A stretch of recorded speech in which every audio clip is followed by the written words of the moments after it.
In a previous video, where we were talking about absolute and gauge pressures, we've mentioned that there is a limit for this height, which depends on the atmospheric pressure. And a good intervention was made by a student who said, "Hey professor, there is another important parameter that you didn't mention, the vapor pressure." And he was right. Then we mentioned that we'd talk about this in another video. Well, here it is. Okay, let's take a look at this water sample in its liquid state. It's made of particles that are in constant movement in a way that's very different than what happens in the solid state, in which particles can only oscillate around fixed positions. In water, as in other liquids, the particles are free to move from one position to another, so we must keep it inside a vessel, otherwise it would flow away. But even though its shape may change, its volume remains constant. Vapor and gases occupy all the volume that is available. We need to put a lid on the vessel, or they will escape. Just to consolidate the idea, this is a solid. Particles can only oscillate around fixed positions because there are strong intermolecular forces binding them together.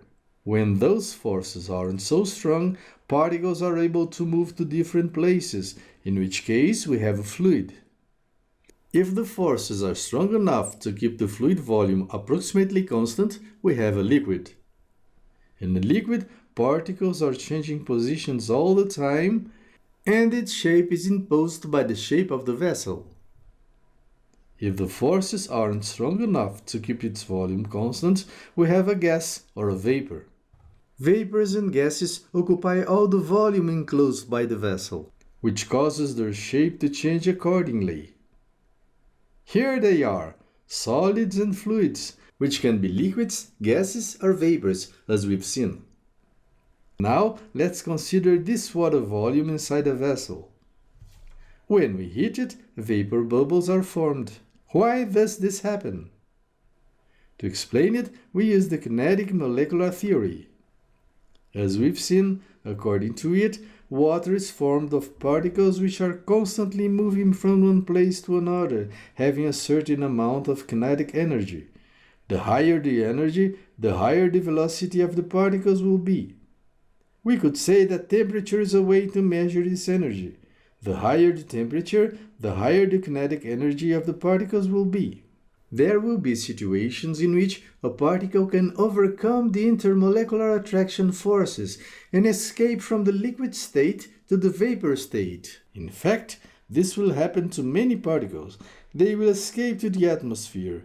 The water level is getting lower and lower until the vessel is empty. There is a way to stop it. We can use a lid. Some vapor will be formed, but in time, the number of particles that passes from the liquid to the gas phase will be equal to the number of the particles that passes from the gas to the liquid phase. At this point, we say that dynamic equilibrium has been reached. The volumes of liquid and gas will remain the same. The vapor particles will collide with the vessel walls and its lid, and also with the water surface. These collisions will cause what we call vapor pressure. Of course, the higher the temperature, the higher the vapor pressure will be. When the vapor pressure equals the pressure of the liquid, the water will boil. We must avoid this situation if we intend to pump liquid water. There are two ways to achieve this situation. The first is by heating the water. Its vapor pressure will increase. When it reaches 1 atmosphere, the water will boil.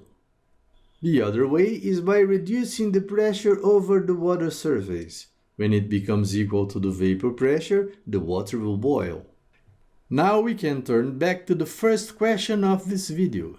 If we want to pump liquid water, H must be such that the pressure inside the pump is at least equal to the water vapor pressure. So let's write it down. H must be such that atmospheric absolute pressure minus gamma times H is lesser than or equal to the water vapor pressure. Here he comes again. Professor, we're missing something. There will be friction in the suction pipe. The pressure will drop because of that. He's right again. there will be what we call head losses in the suction pipe that we must take into account. We'll learn how to calculate them, but in another video. That's enough for today, don't you think? Oh, and if you like this video, don't forget to give it a like, comment, share, and subscribe. Hit the bell so you can be notified of my next videos.